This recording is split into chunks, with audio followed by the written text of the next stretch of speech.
You are welcome to Grizzly Tales for Gruesome Kids, a series of cautionary tales for lovers of scream.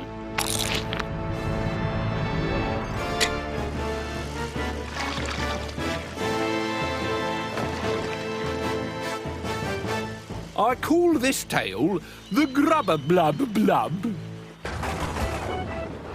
In sunny Skegness, in the Museum of Freaks and Oddities, in a glass case marked Do Not Feed, lives the largest, laziest witchetty grub ever discovered. It lives on a diet of pizzas and milkshakes and occupies its time by watching telly. The museum has nicknamed it the Grubber Blub Blub. If only they knew what its real name was.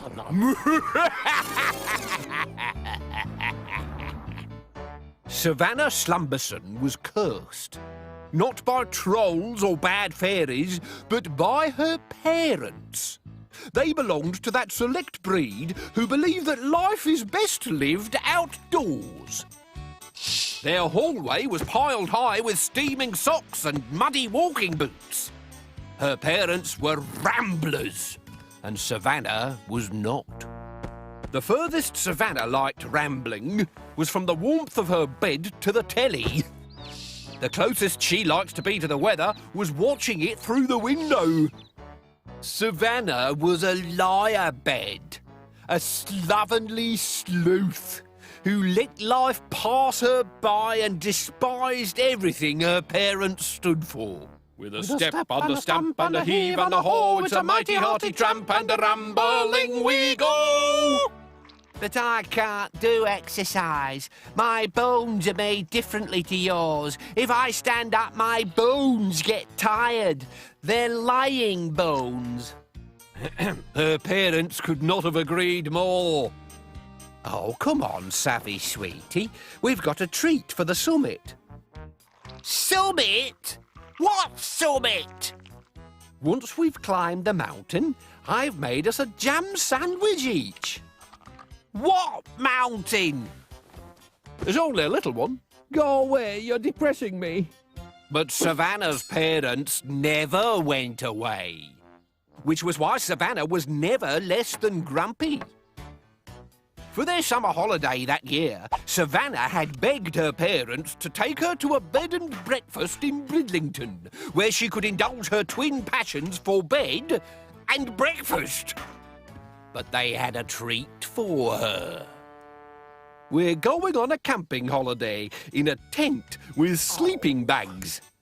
It's going to be such fun, cooking on an open fire, early rising, cycling to... Cycling? Where did cycling suddenly come from? We're taking the bikes, said her father, which is why I've bought you these. The following morning, they set off on the 6-hour ride to the campsite.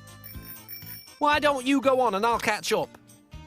You're coming now, Savannah.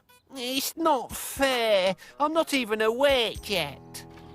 Oh, we're off on holiday, feeling full of beats, let's play. Are we nearly there? It's so unfair, I'm not feeling well, okay?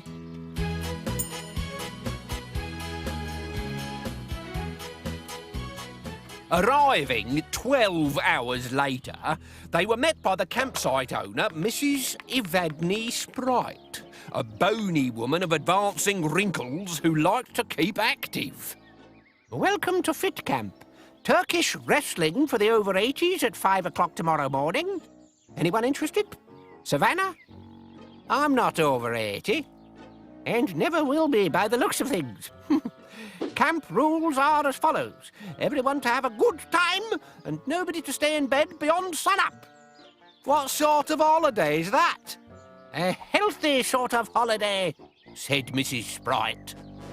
Ugh, don't like the sound of that. Seize the day before the day seizes you. And that sounded like a threat. Whatever it was quickly forgotten because just then a disgusting fat larvae, the size of a large lump of snot, fell out of the sky and landed in Savannah's hair. And when she looked up, she saw thousands of them sleeping in the trees. "Get our tent up!" she screamed, slamming her helmet back on again. Savannah did not like this place. Between flying grubs, the living dead next door, and embarrassing parents, fancy a sing-song? This week was going to be a nightmare. Savannah decided the best thing to do was sleep through the holiday. But her parents had other ideas and dragged her out every morning on a trip to some place of local disinterest. It's amazing to think that this is an old Norman church. It might be amazing to old Norman, but it's as boring as billiards to me. I want to go to bed. They visited a Roman aqueduct.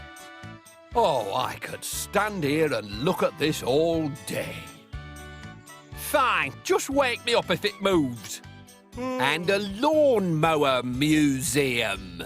Fascinating things, lawnmowers. But when Savannah's parents announced a trip to Shinwell's oldest sewage works, Savannah put her foot down. "I'm having a lie-in and there's nothing you can do to stop me." Ignoring Mrs. Sprite's warning, Savannah spent the next day slobbing out in her sleeping bag.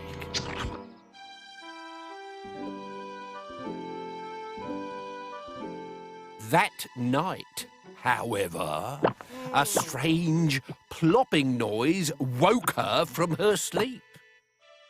She switched on her torch, only to find that she was alone. Mrs. Sprite had taken her parents on a midnight bat walk. Another plop. She flashed the torch upwards and was horrified to see that the canvas roof was heaving. She slithered outside to see what it was, only to find that it was raining witchetty grubs. They slid off the roof and fell down the back of her neck. She threw herself inside, swatting the grubs off her skin, but thousands had slithered through the open zip until there was an army of them inside the tent.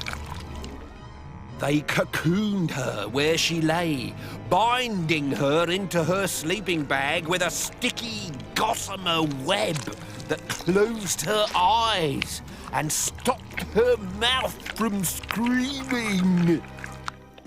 Then they slowly slithered back to bed on the branches of the trees. Savannah! When Mr. and Mrs. Slumberson returned, the lazy daughter was nowhere to be found. They found a lazy witchetty grub instead. So Mr. Slumberson chucked that out while Mrs. Slumberson screamed.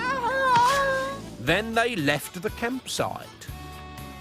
Their place taken by an outdoor family from Skegness, by the curator of a museum for freaks and oddities.